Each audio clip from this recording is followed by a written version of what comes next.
and action. Hello everybody, welcome to another episode, another week of the summary of what's changed in the ever-changing 3D open source software, the best open source 3D software 3D made in the Netherlands in the year 1994. What are the odds that there are other 3D softwares made in the Netherlands in 1994? Just trying to narrow it. Hello, welcome to Blender Today Live. We are here together to see what has changed in Blender since last week. Next week, I'm already preparing, because next week, the current week is a bug fixing. So the developers are spending it in bug fixing. So next week is not gonna be as maybe as full of features like today. Today we have a few nodes that are gonna change the way we work with Blender and with geometry nodes and textures, and maybe it's the beginning of like starting to use geometry nodes for visuals, like for real. I have a little demo for you. So let's get to it. If you go to blender.today, the community that gave birth to this show, blender.today, you're gonna find the thread made by Blender Defender. Thank you. Oh, you're also a Blender Cloud subscriber. Thank you very much. And we're gonna find here the questions, which are already a few, and we can you can leave some questions here, and we're gonna switch. We're gonna talk about it in at the end. Let's see. I'm live here, by the way, in the chat, checking out everybody. I'm using Blender right now. Good, don't get distracted. Print, hello Blender, finally better texture paint in Blender. That's a different sample texture node. It's a different, it's about geometry nodes. We're gonna see it in a bit. Is Blender Cloud getting more training? Yes, constantly, and especially now with the project that is going on there, the Sprite Fright project. All right, let's get to it. Let's start, because there is no announcements to be done today. No, I think we are fine. And let's get to it. I have a list here of what I'm gonna show you. Let's start with the asset browser, right? They have a few changes in the asset browser, usability improvements, quality of life improvements. So okay, let's see. Hello, Severin Stuvel here in the chat, developer of animation, Alembic, IO, Python, creator of the... Hey, Severin, since you're here, you're gonna make some more tutorials for the cloud? The scripting for artists tutorial is a success.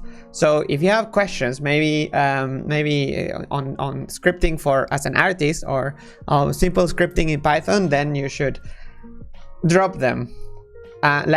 Make it on Twitter. Maybe Severin can make a list, and then in a few months, when there is a longer list, we can make something, like dedicate a day a week to make a tutorial.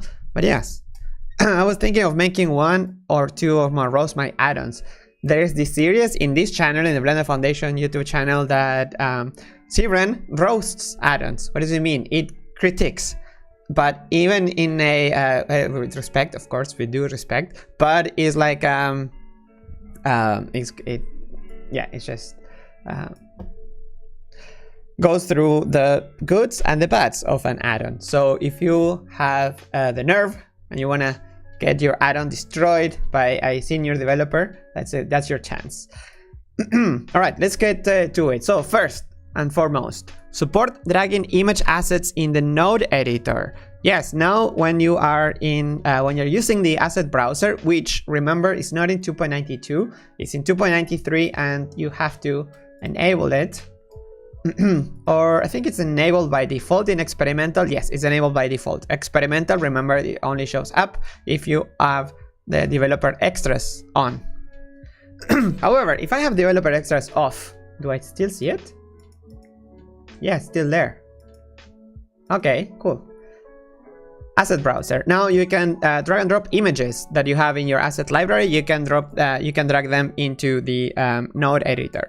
I don't know if it works in the 3D view, but there is a whole list here. You can see the task of the cases that are tackled and the ones that are to be tackled by the by the developers. The list is not full yet, but it's gonna add more cases. For example, you can drag and drop currently an image according to this. Let's I don't have an image here, but you can drag and drop an image and then in the node editor. However, it's always going to be added as a image node. Yes, image or texture node, depending on differentiator, texture, and compositing. However, it doesn't address the fact that you can have an environment texture as a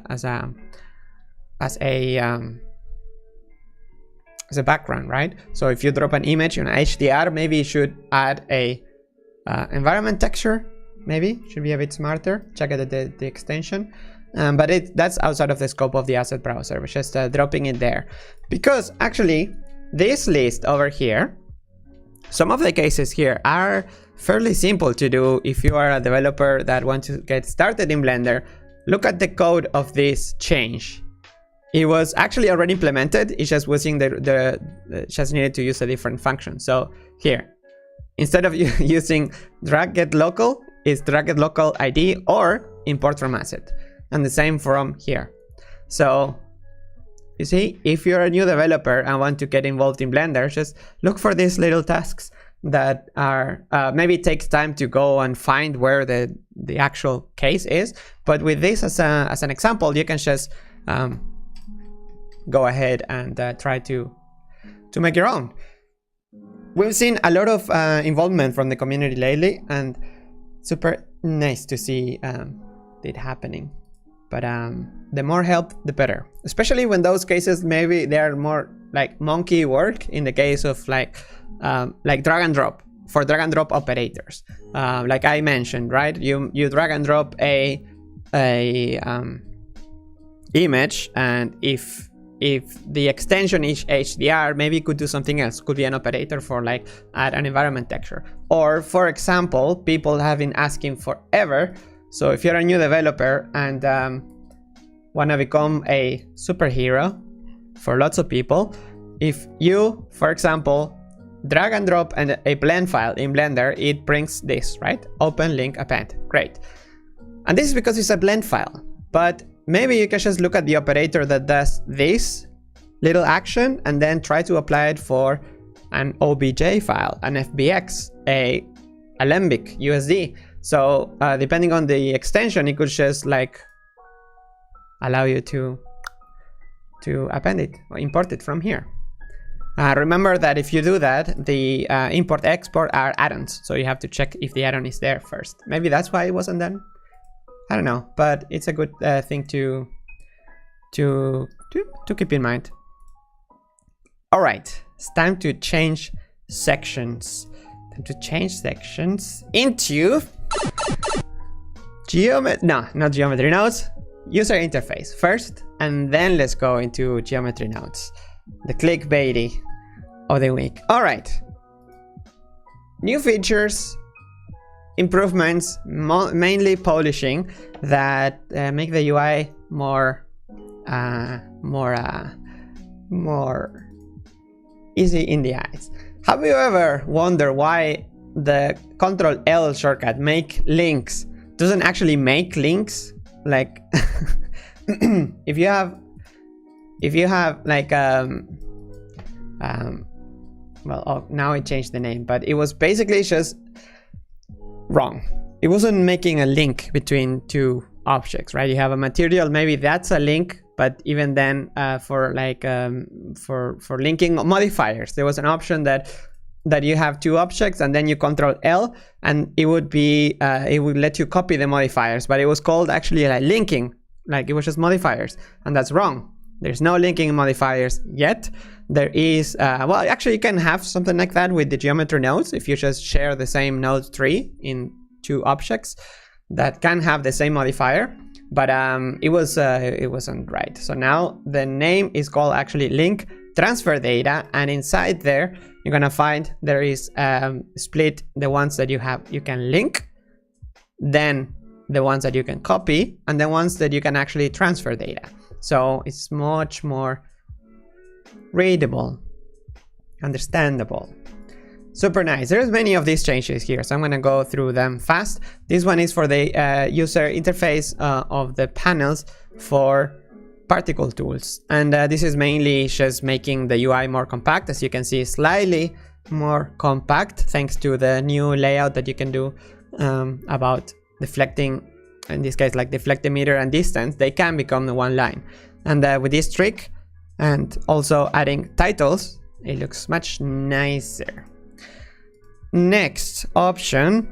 All right, so you know Harley, the developer that works in the Blender user interface, and it's the master of pixel perfectness.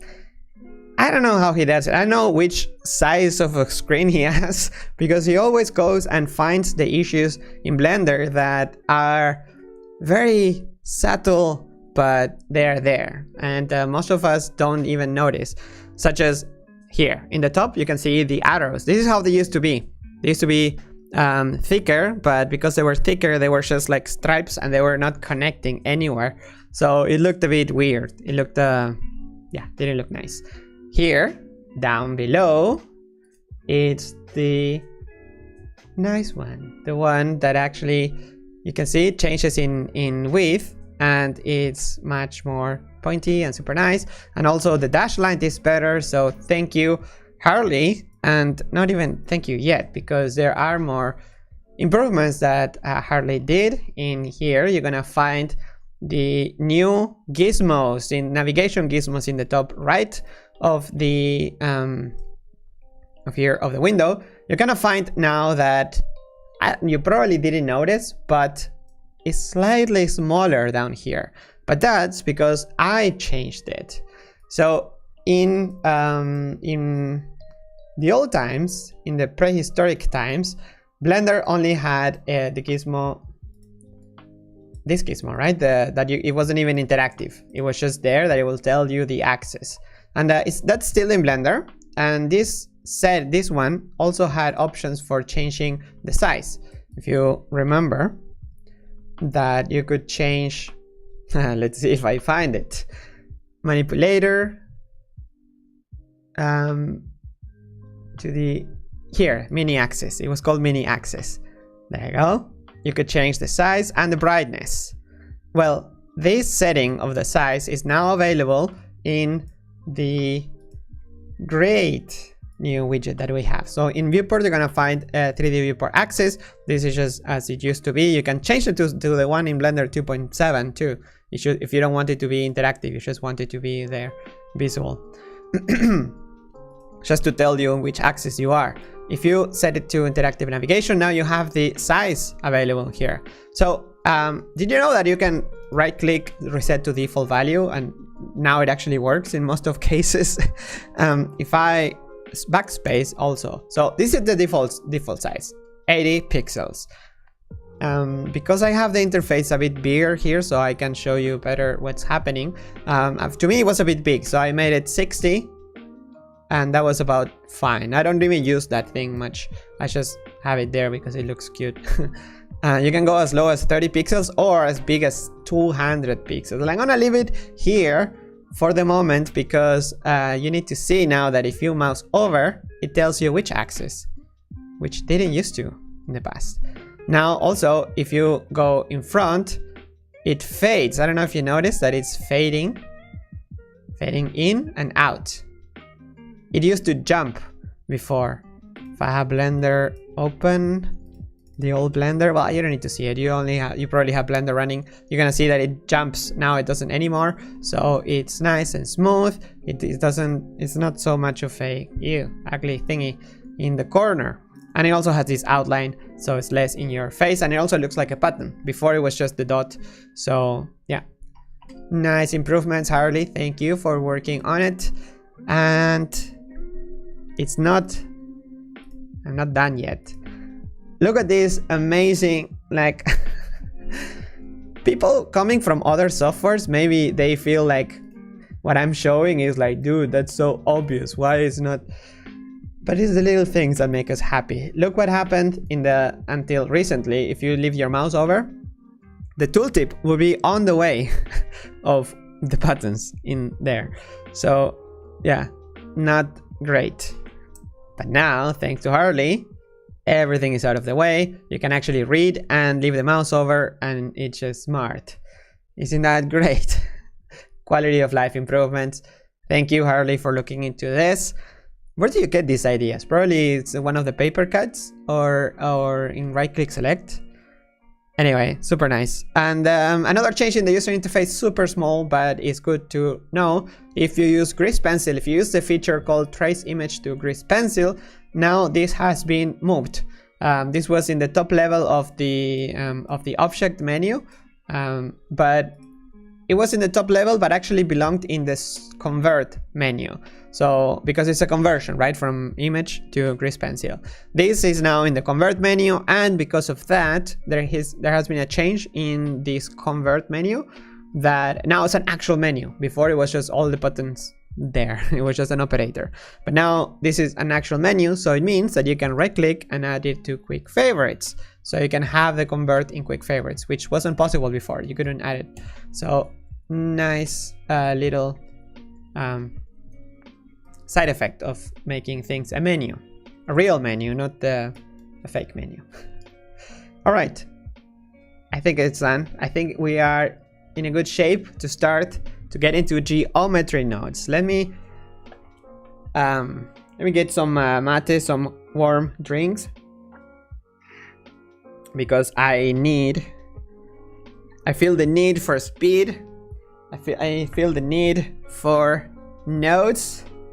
I see the excitement in the chat going on. That's so good. There is an emoji of a muscle robot flexing? Wow. Dalai, what are you doing in the chat and why are you not here? You haven't been here in the whole year. You should be here. We should be talking about geometry nodes here together, because this, what I'm going to show you, it's just amazing. Just amazing is the name of this show, but I'm going to leave that for later. So I start with something more humble. However, I name it first because in the geometry nodes version that you're gonna see in Blender 2.92, there is a change. Yes, 2.92 is actually blocked of new features, but this one sneaked in because it's essential for the object info node. So in 2.92 you have the object info. However, there was no way to tell it which space to use, right? To use, if you want to use the original space, like the actual output, the geometry relative to the input object transform, or relative. So bring all the transforms from the object you have in the node into that transform. So yeah, this one is now part of 2.92, making it much more useful. However, if you want to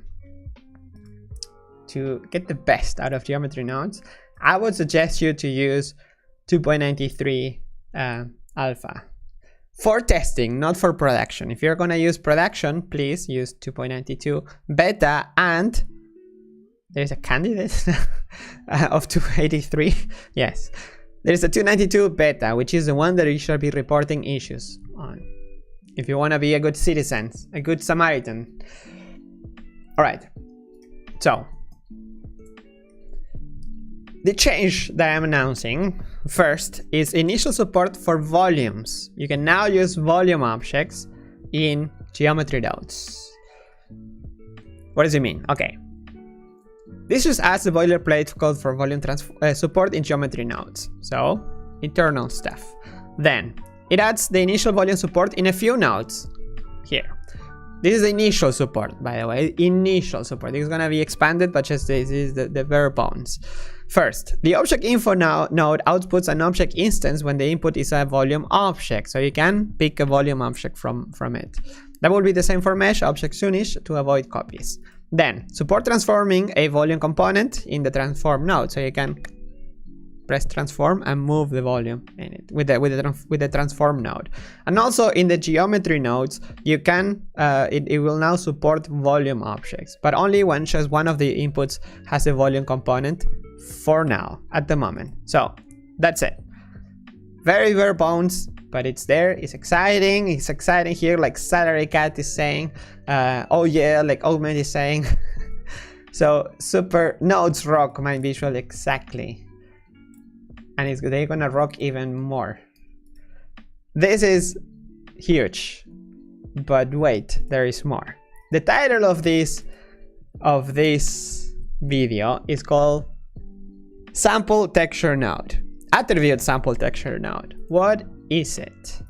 It's magic. It means that there is a new node that is called sample texture, that it will take a texture and convert it into attributes. So if you go to this task, or like D10121, and download the file, I have it here, I download it, you can see that in this file made by Jack Luke, he made it so there is an image that only just simply contains the text geometry nodes, but here it's using the attribute sample texture node. So it's taking this texture. You need to set it as a texture, by the way.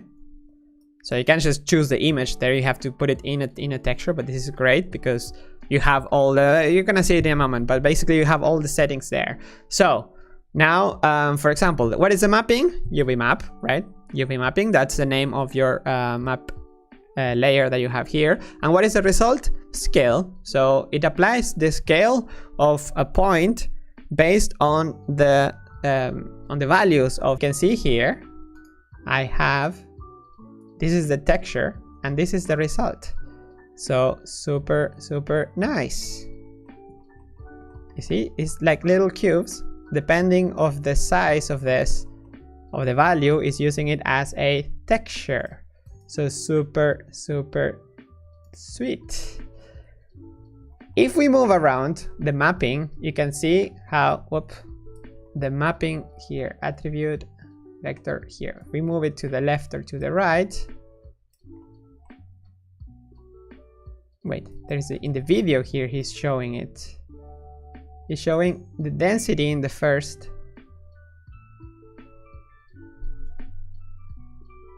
There you go. Here. The first value, why is it not assigned?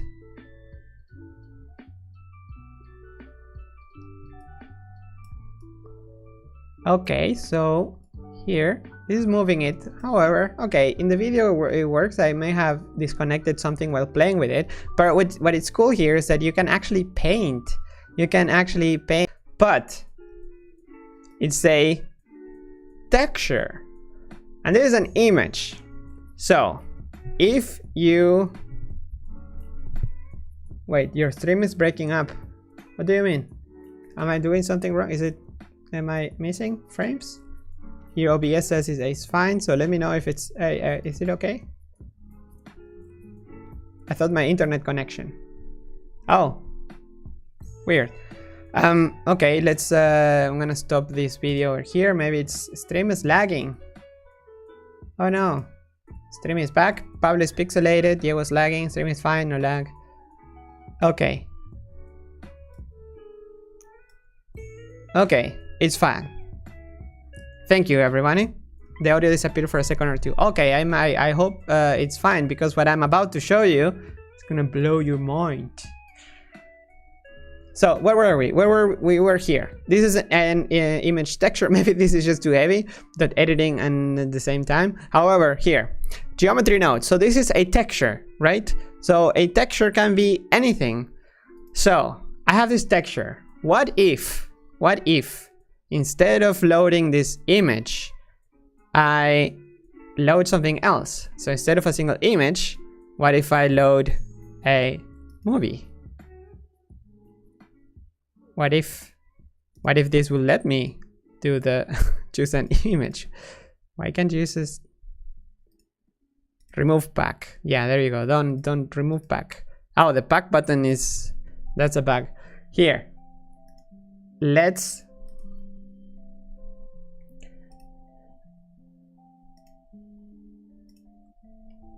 get to it.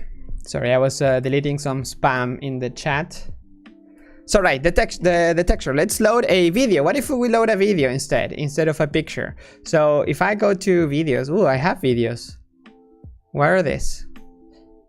Oh, these are the videos that I load. No, okay, let's do something else. Let's go here. I have some Caminandes videos. So what if let's load a picture here. Caminandes. Okay, so do you recognize what you see down here? Do you recognize that this guy is this guy, right? So in theory, if I load here the right frames, in theory, it's playing its video. So it actually, wow. There is some difference in the aspect ratio, but look, this is Kodo. Oh, I need to go to the timeline and then I need to make it so it updates at the same time, right? So timeline, where are you? Here, update image editor. So now, bam, playing both at the same time. So I have nodes playing. Isn't that great? And because this is a texture, you can actually change settings here. For example, maybe if I increase the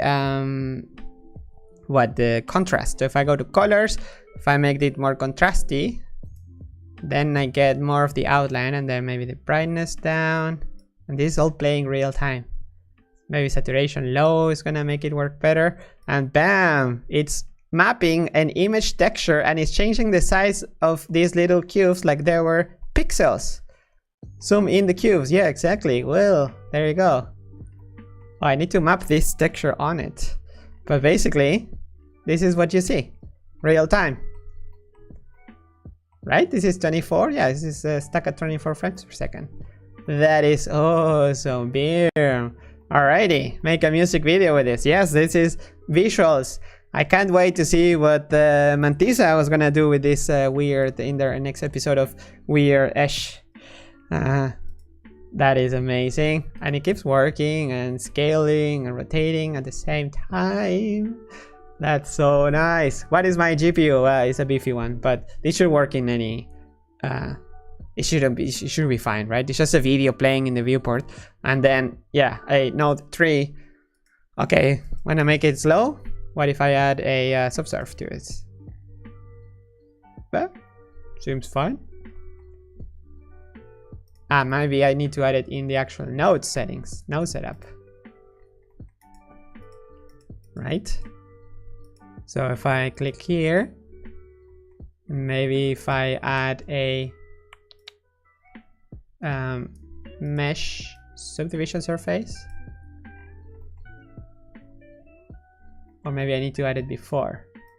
No, because before it's gonna lose the... no, first it makes it a square. No. I need to add it to the cube. I'm an idiot. I didn't have the cube selected. There you go. There you go. Sorry. No, still at 24. There's 24. Let it create instances of Kodo. Ha! Yeah, right. Nice. Oh, I have an add-on here enabled that is stealing my alt. Rotate. Anyway, this is just super awesome. Mesh to volume. What? Mesh to volume? Like making this into like, wait, can I? Isn't that illegal? That if I add a volume object and then I tell it mesh to volume, and then as volume I use the plane, and then no, of course, no, it didn't work. No. Why wouldn't work though? Maybe it's just illegal. Maybe I'm not supposed to do this. Oh yeah. Geometry nodes is not doing it yet. That's nice feature to add, right? Not implemented yet. That is insane. Anyway, yeah, just go nuts. I think this will be my weekend. Why did I discover this feature on a Monday? I want to play with this all week. This is just super nice. Anyway, that was the main feature that I wanted to show, that now Geometry nodes support textures because you have the new node, new node called sample texture, and a texture can be anything from is a texture image, a video, a generated one, so you can actually paint on it and see it moving. But yeah, super nice. Is the noise voronoi texture also available? Well, anything, right? So if I for example, this is a texture, so it can be anything. I'm using now this, which is the video. But if I change it to clouds, then I have clouds. And if I animate, for example, the how would I animate the mapping here though? But if I change the size, it's just changing it here. So you can take a texture, you can take a blend. So you have the blend, linear blend, distorted noise, anything really. This is just, oh, magic, of course. This is the first texture I should ever test. A magic texture. And then, ooh, wow, nice. Of course, the resolution now depends on not the image itself, but the amount of density particles that I have. And, well, I should put this in one and this in one. There you go. Super nice. So if I animate this here, and then I go here, and then I make it like that, and then I make it linear, linear extrapolation, then I go here, and then, ooh, and then, oops, linear. So it goes linear. Ooh. GIF texture nodes. That is awesome. Alrighty, time to change topics. Grease pencil. If you notice, while I was trying to rotate the view, I had this thing in the I use the Alt and the middle mouse button to rotate the view. It's super handy. However, because I enable an add-on that comes shipped with Blender that is actually overriding that shortcut, luckily it can be changed. You are going to see that it's taking over that shortcut. However, it's a pretty handy feature. You're gonna find it in the Grease pencil tools add-on. So you know how in the compositor there is the node wrangler, also for shading nodes there is the node wrangler. Well, the concept of a node wrangler is to add more features on top of the node editor. The same is applied to a Grease pencil. They have an add-on where they can test features more easily and then add features such as the one I was showing you that maybe they conflict with the rest of Blender because of a shortcut. So it's cool to be able to test it quickly. The here, wait. Apparently the timeline scrum is implemented more generically than the title suggests. Yeah, it's everywhere basically. It's available everywhere, and as you can see, it's the timeline scrub feature. If you want to enable it, it works for Grease pencil. Yeah, I know. I should not read the chat. I get distracted. The feature is in the Grease pencil add-on. So go to preferences and then go to add-ons and enable Grease pencil. Search for Grease. You're gonna find it here. It has a bunch of options that you can find. So for example, what has a preferences tutorial? Ah, ew. No, this shouldn't. It shouldn't be. This should be a sub panel or something like that. Then preferences. Okay, so Boxyform, there is a video on Twitter actually that I have shared recently with Blender Today account that makes it more here. There you go. So Daniel Pepeland shared this video. You can find it. I think it's also on their Vimeo channel. And has one feature is the one that I just mentioned, the Alt middle click to scrap the timeline. You can snap to frames using Control. It works in any animation editor, even without the animation editor. In the video sequence editor, also it also works. And then it has other features that have been around for a while. Actually, this add-on is not new. They've been working on it for months. And the this box tool editing, it's like some sort of lattice on top of the drawing that you have, so it's easy to transform, like a lattice, something similar. Then you can subdivide the lattice with 1, 2, 3, 4. Then has a feature where you can import texture brushes. There is a link where you can actually download those brushes. The ones that are being used here, they are available for download, so you don't have to go anywhere else. And the rotate canvas shortcut, Ctrl-Alt middle click, that allows you to rotate the canvas. This feature is available in and the straighten stroke tool. This feature, you can change it. So the shortcut, if it happens to you, like in my case, that I was stealing a shortcut that I was using, you can come here to the settings and change, for example, for rotate canvas, or for like a the timeline overlay, you can change the settings. Wow, so many keyframe displays. I don't know if it's showing, because there is no keyframe, but yeah. The feature itself can be remapped. So right now by default is using Alt middle mouse button, but you can assign it something else. So for example, I want to Control Alt middle click, and then now I can, yeah, there you go. Now I can finally do, because otherwise I use the Alt middle click to rotate the view like this, which is super handy.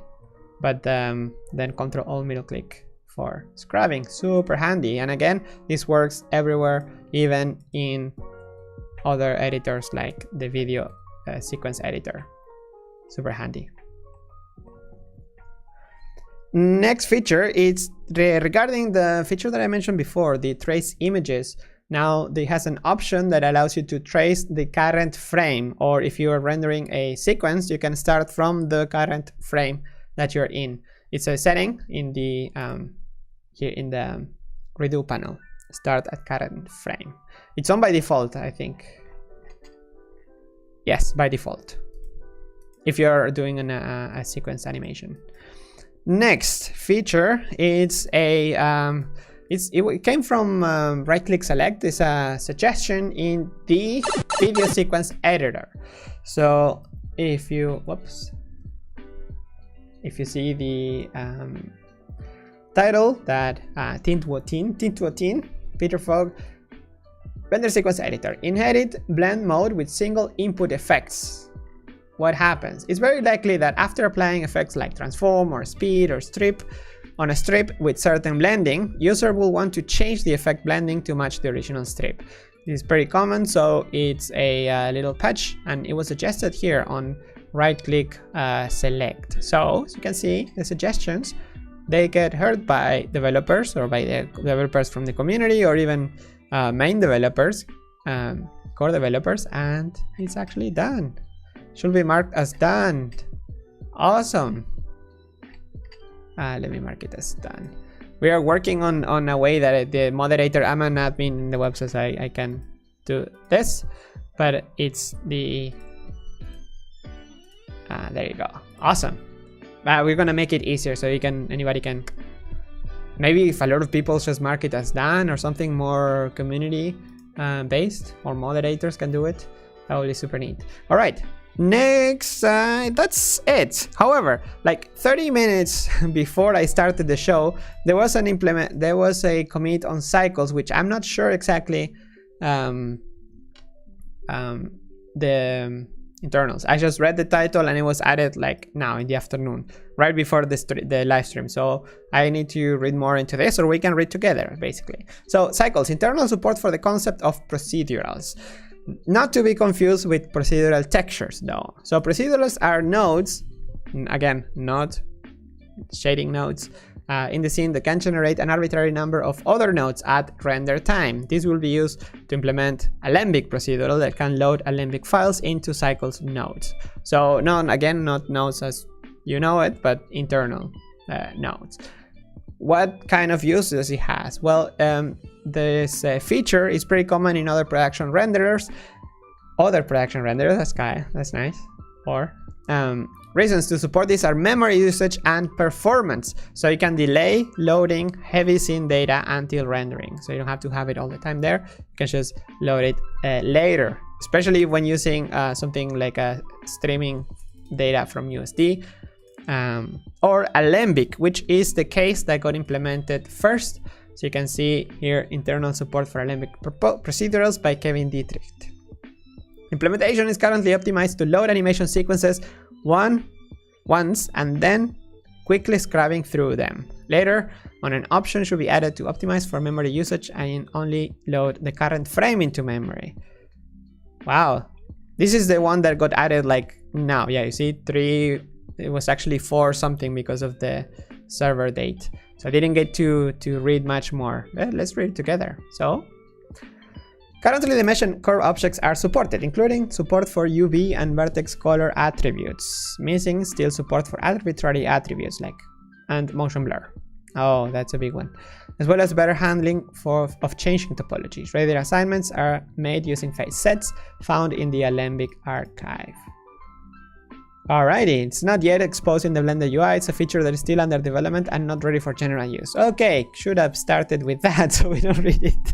So we don't read the whole thing. Let's get to the questions, shall we? Question time. Let's go in Blender.today, the thread made by Blender Defender. Let's see. Alright, 15. I was gonna speak in Spanish. 15 questions. Starting now. Right, let's get some mate. Hey Pablo, any plans on adding a modifier stack to Metaballs? They have not had any updates in a very long time. Yep. What kind of memory? Well, actually, modifiers will be great for anything, like an array of lights. That would be awesome. An array of well, that you can do with Duplis, right, with instancing. But modifier will be great. However, what, mirror maybe for Metaballs? I've never seen anybody working on this area in very long time. I don't know what's the state of it. So yeah, let's see. How is the chat going? Helps clean up the timeline. How many times must waste for learning Blender full?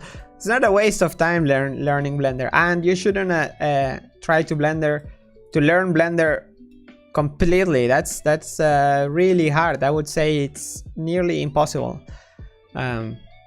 It's just too much. Like, there was a time where I was able to follow most of the changes, but then now I don't know, if I enter the rigging side of Blender, I know the basics that were there like 10 years ago, but not the very new stuff, all the new constraints and the settings available for rigging, for example, to name a few. But then also motion tracking, I don't know, sculpting, all the features that Pablo has been adding.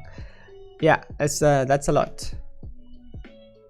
Then what else? Mate, 34 degrees in Buenos Aires. Yeah, I'm not in Buenos Aires, my friend. I wish. I've been in the Netherlands and it was 7 degrees today. Blender Defender asks, I'm currently working on improving the node arrange add-on for my personal use, and I'm missing an attribute for the node socket location like this. Is there a chance that this will be implemented? You can about this idea in right-click select, and you need the location of a node. I think it's already not like this, but a similar setting should be available, right? Because I've seen people making drawings with, like, scripted drawings with and I think there was even an add-on that made the nodes move, like dance. So it should be, or maybe they removed it. I'm not sure really. I'm not sure about the location. And this shouldn't be in the inputs, right? How can you change the input of the? It's in the node, not in the input. right? Inputs, otherwise it means you can move the input around. All right, next. Yeah, is there a chance? I'm not sure. But again, this node arrange add-on, people, this, come on, this belongs in the Node Wrangler. So the Node Wrangler is open source. This also is open source. Why don't you just take this functionality of the aligning of the ranging of the add-ons and then put it in the Node Wrangler, make a pull request or a patch, and let's make the Node Wrangler better instead of making yet another add-on for arranging add-ons. Node Arrange and Node Wrangler, yeah, very close. Timothy, hi Pablo, happy Monday to you. I was just wondering what the status of light linking for cycles, and I answer this every week that what you see here, it's a current state. If you don't see any updates on here on the website, it's because unfortunately hasn't moved. I don't know exactly. Could ask. I don't know. Who made the patch? Was it Lucas Stockner? The live linto? Oh, he made the light linking task. There was an initial implementation. So yeah, no. I don't know. I'm sorry. Next, Pancake C3D. Hi Pablo. First, let me say you do a great job with the show. Thank you very much. Sorry if I don't feel I do a great job. I think I could do a much better job with the show, but sometimes I get distracted with the chat, sometimes there is spam, sometimes it's a bit tough, or sometimes features get added like 5 minutes before and maybe I should just keep them for next week. But yeah, I appreciate all the feedback, by the way. Thank you. I also have a question for you. Daniel Bystead mentioned in your show that UV improvements are planned. Do you know if a proper packing algorithm is going to be implemented, and maybe the ability to pack into a specified region by drawing a box, for example? I know UV Pack Master, but this functionality is so basic that I'm thinking if this should not rather be implemented in Blender Vanilla, since it's standard on other toolsets and does seem to be a lot of juice for little squeeze. I don't know, I'm not sure about the amount of squeeze. Not a developer, but yeah, these features should definitely be in. Another question will be if batch baking PBR and EV baking is planned at some point. Eventually, but not anytime soon. As I mentioned a few times in the past, EV baking is also... I asked Clement, the developer of EV, once, and he mentioned that once we have Vulkan, that would be much easier to do than if we try with the current system. It's like the many workarounds that should be done at the moment for making it work. However, Vulkan would allow for... I don't remember exactly what he said, but it's something about aligning the camera with the... like just putting the camera, aligning it with the polygons, and then making it better and multi-threaded and all the good stuff that Vulkan can bring. Keep up the great work, and kiss Don from me after the pandemic. Yeah, after the pandemic. I haven't seen Don in a few weeks, and it's... yeah, now we're in curfew even in the Netherlands. We can't leave the house between 9 p.m. and 4:30 a.m. Which, who's out if not for work at that time? Anyway, it's winter here. Oh yeah, so again, the packing algorithm. No, I'm not sure. You can always check in the website for developers, developer.blender.org. On the sidebar, you're gonna find the topics of each one of the modules. So if you go to where is it? Modeling, Skull Paint Texture. It's Skull Paint Texture, I think, for UV stuff. Or is it modeling? Here, UV for game and environment. Here, submodule UV editing. There is a list that here is in the workboard that you can find what it's done, what are the design tasks, and what are the to-dos. Here you have paper cuts under discussion.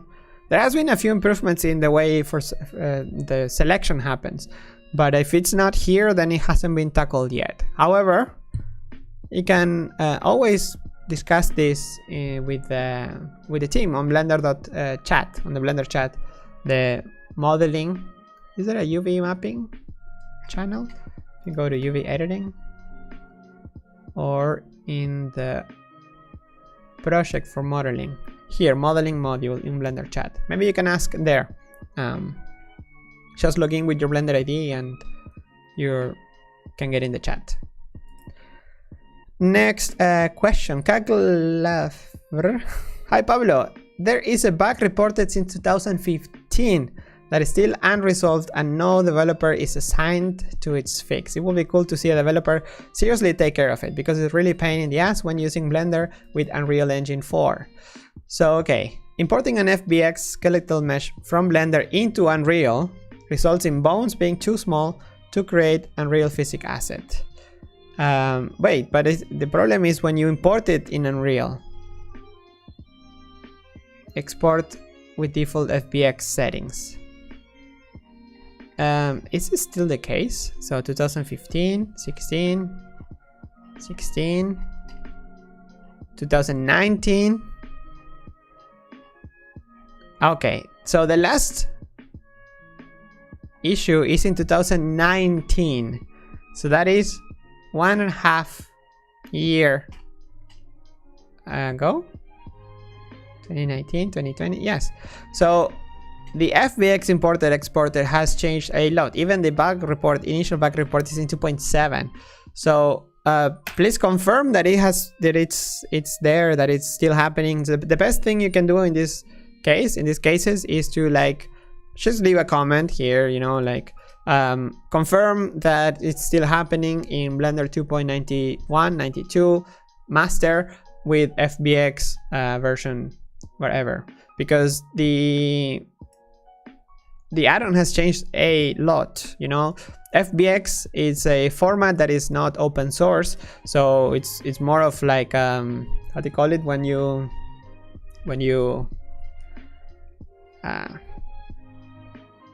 deconstruct a functionality, how do you call it? It's also used for like hacking and stuff. Not hacking, actual hacking. Daniel Weiss did this in the chat. It's possible to import skeletal meshes with correct scale, but it requires some special settings in Blender's FBX export. So reverse engineering, yes, sir. Thank you, Eric, Diogo, and Pipo. What is Vulkan? It's a replacement of OpenGL. You can find more info online. So I'm not on the computer right now, so I'm recalling from memory. Wow, thank you, Daniel, for being here in the chat. And what about the questions about UV that were asked before? Do you know if any of the questions that were asked here, like the drawing a line to drawing a box to pack into a specified region, or the packing algorithm improvements is gonna happen? Thank you. So cool, just people just jumping in the chat and hey, by the way, I happen to be a part of the module of modeling. All right, next, Lloyd Almeida. Hi Pablo, is there any reason that the scroll bar outline has no alpha value? This will really help to clean up the UI. Should be easy to add. Thanks. I'm not sure actually. I never look at the code of the scroll bar outline, but there are a few, like I think outline in general in Blender doesn't have alpha values. When you like these buttons, any button in Blender, the outline doesn't have alpha value, because if you lower the alpha, then you see the jagged edges underneath, because the buttons, you know, to drag something with anti-aliasing, you have to basically draw it many times with different levels of opacity and then just overlap them. That's how you get anti-aliasing, you know, like 4 times, 8 times, just draw a bunch of times and overlap. So I think the reason why it doesn't have is so the button in the back can be without anti-aliasing and then just the outline has it. I may be wrong, I don't know, but I once tried it. I look at the code of these buttons. I added alpha to the outline, and then all my buttons look really bad because it didn't have anti-aliasing, so it was all jagged edges. All right. Let's see. Facundo de la Rosa asks, "Hey Pablo, how are you doing?" I'm doing great. Didn't sleep at all last night. I think I slept 2 hours. I hope it doesn't show. I couldn't sleep. I don't know why.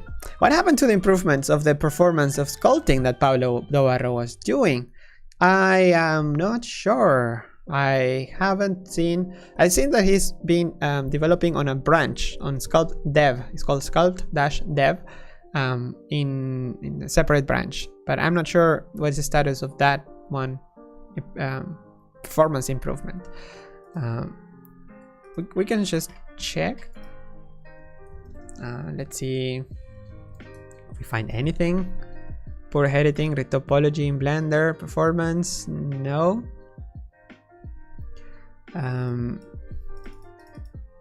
Yeah, I would suggest you to search here, but that's just because we are running out of time. Actually, it's 6:05, and I didn't get to answer many questions.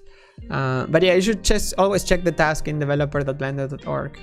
All right, I will do 5 more questions. Hi, Pablo, says Alexandra. I follow you since 1 year now, and I wish to tell you congratulations for your work. Thank you very much. I was expecting the worst.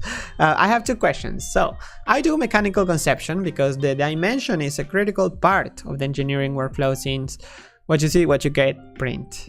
After 1 year to break my head on Blender, I am able to do a full parametric morphing shape. Okay, the dim parameters.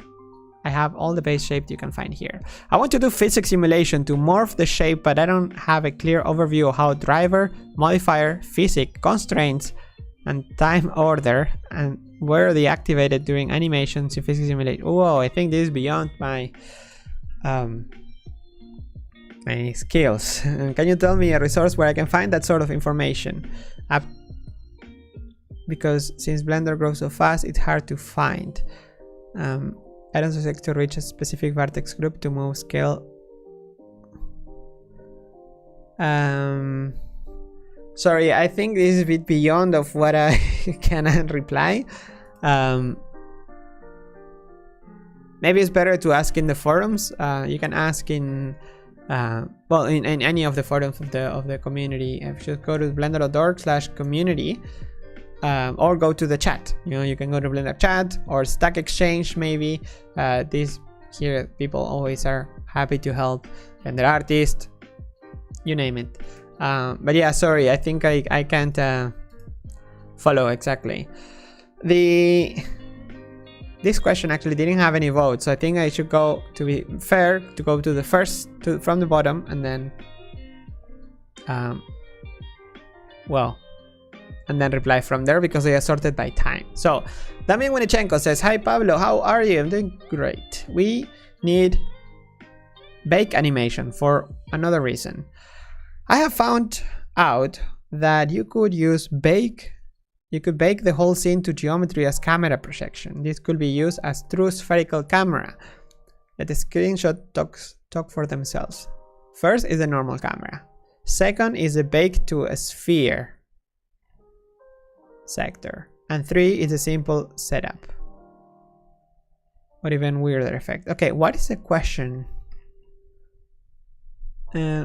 We need bake animation because it could be used as a camera projection. Yes, if you bake the whole scene to geometry as a camera projection, yes, you could. I'm not sure about the question itself, but maybe because you want to bake the whole scene and have it as a map. Sorry, Damian, not sure about the question itself. I'm gonna jump into the other question. Slug Nugget, hello, what is the difference between the asset browser and the asset manager? Will the asset browser morph into the asset manager over time?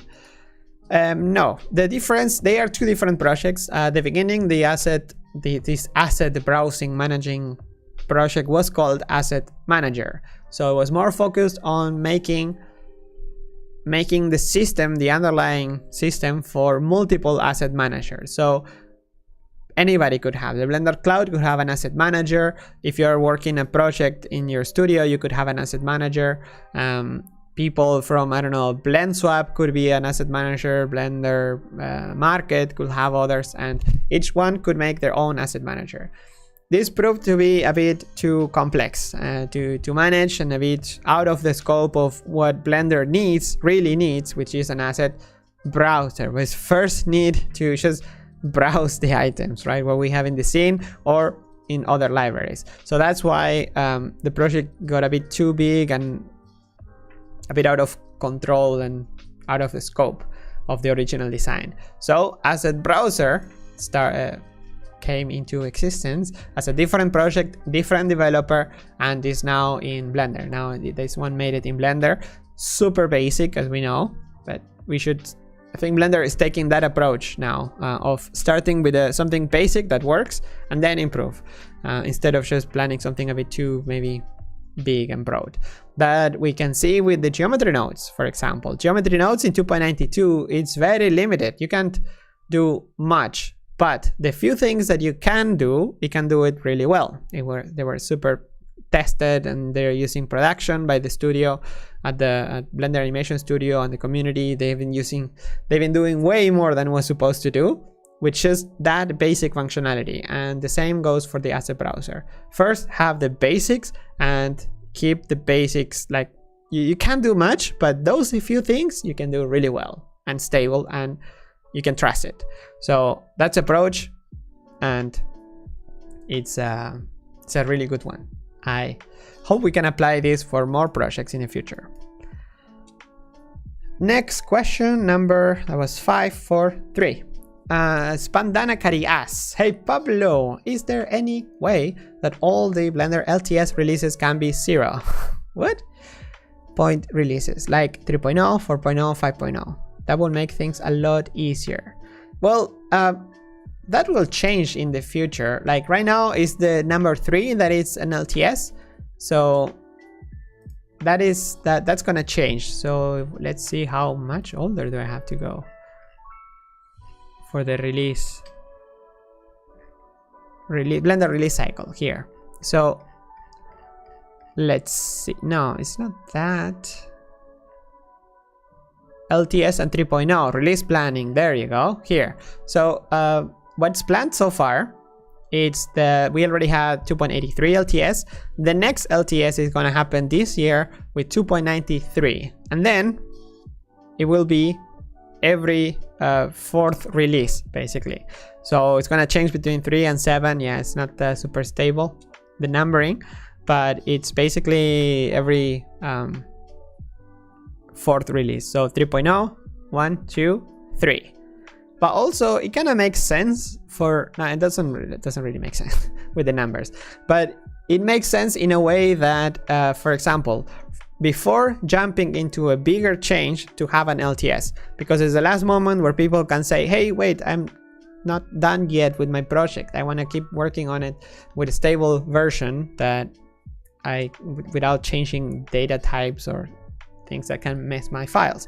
So that's why 2.83 was the last LTS, and then 2.9 came by. The same for 2.93. That's going to be the last LTS, because then after that comes 3.0. And then the numbering will be more normal, if you want to call it one way. It was 3.0, 3.1, 3.2, and so on and so forth. Next. Question is number 2. Chris Metodiev. Hey Pablo, thank you for the show. I have a question regarding an anti-feature called pre-selection highlighting. Yes, I know it's a concern regarding performance hits, but nowadays computers are quite capable, and in the dev talk there were already design suggestions by developers. For me, this is the missing highlight of polished 3D package Blender deserves. The actual question is the anti-feature negotiable? You have to ask Ton for that. So anti-feature is features that are part of that are not part of the design of Blender, that are not in the roadmap, and they were they were left out of the roadmap for a reason. The reason why preselection highlighting is not in Blender and it's been avoided at all costs is that preselection highlighting can help in some cases but can not help in many other cases. What do you do when you have multiple objects, multiple vertices, right? Do you highlight the whole object? You highlight only the face. You can also make it look like the UI is flaking, is flickering. Sorry, flickering when you move the mouse over and you see everything changing. I'm not sure. It's performance was one of the reasons, but also it's just flickery. It can become flickery. It can become it can highlight something that actually you right click, and because you just move the mouse when you were right clicking, it's gonna select something else, so it's not always super reliable. I don't know, if it's implemented, it should be implemented really well, and that can only be seen when you actually try it, when you actually feel it. And the last question, right? Number 1? No. Yes. Did I start counted by 5? Hello, Paula. Just to throw one more of the same million questions into the bucket. Do you see collections with transform options, modifiers, and materials applicable coming anytime soon? Well, that's a lot of things. That's a lot of features. What I see coming soon is a collection with transform options, move, rotate, and scale. At least this, I think it's closer in the roadmap. Then modifiers and material, this is different. This is completely different. This means that maybe overrides should be used for a, like, right, we have the override system, so maybe an override on a collection level could be applied. But also, what do you do if you add a subsurf to the objects? It adds it on top, right? It doesn't replace.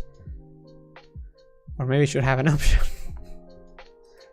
Yeah, there are many, maybe for, okay, the collections first needs to become an object. It's already a data block, like a lamp, a camera. So it's not too far. We first need to have a way to access it, maybe here in the sidebar. So you select the collection and then you see the collection settings, and then maybe it could be applied as a more of like modifiers or not. But yeah, the selecting, transforming, this is more, I think, easier to do before the overrides. However, it's a bit tricky. How would it work? So you click on the collection and then what? You lose the collection? You lose the selection? Now I have the camera, the cube, the light. I click on collection and then what? Do I lose the selection? Well, actually, I'm already losing the selection. Huh. I'm losing it for nothing. In the outliner, I click here and it's gone. That's not nice. But this still, the object is active. Yeah, because a collection can be active and the object can also be active, because the active collection is where new objects are gonna go. But then what? You see maybe a gizmo in the viewport. You see something like this when you click here. And then you can move it, you can transform it, and then you can change the origins. Maybe. But then, yeah, then you need shortcuts. How does it work? Double clicking. Mockups, please. Let's make mockups. But make those mockups the Blender way, not the other software way, because then it's like trying to shovel other concepts. Let's use what is in Blender now and try to make it work with that and see, okay, what can be added on top. But not like a whole complete new system, because it makes it harder to implement, right? You have to, every time you add a new concept, like new concept of anything, then you have to think how it affects the rest of Blender and the renderers and the add-ons and the, yeah. Let's call it a day, shall we? Yes.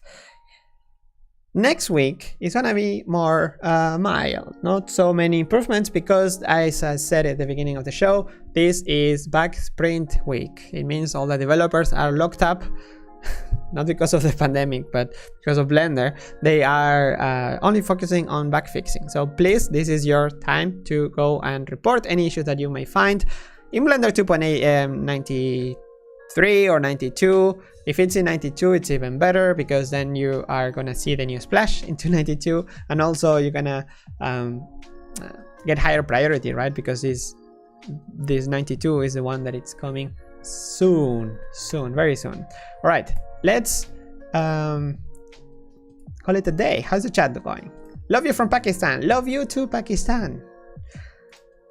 Super nice. When Cycles restart supporting bi-directional ray tracing or other stuff.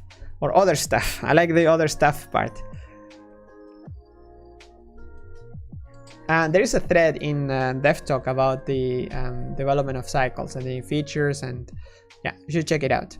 All right, now time to go. My planet needs me. No, my planet, no, my fellow Spanish-speaking community friends need me, because I'm gonna be doing a live stream in Spanish. If you know anybody that speaks Spanish and want to join the community, I do the same. I just reply questions and I show the development of Blender in Espanol. With that being said, let's call it a day. 5, 4, 3, 2, 1.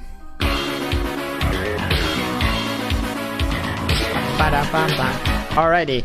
Thank you, everybody. It's been another awesome week. Thank you for staying until the end. And let's make it another episode. What can I talk about even next week? Because if there is not too much development, leave a suggestion what we can do next week. Right click, select. Let me know. Bye. See you next week. Ciao.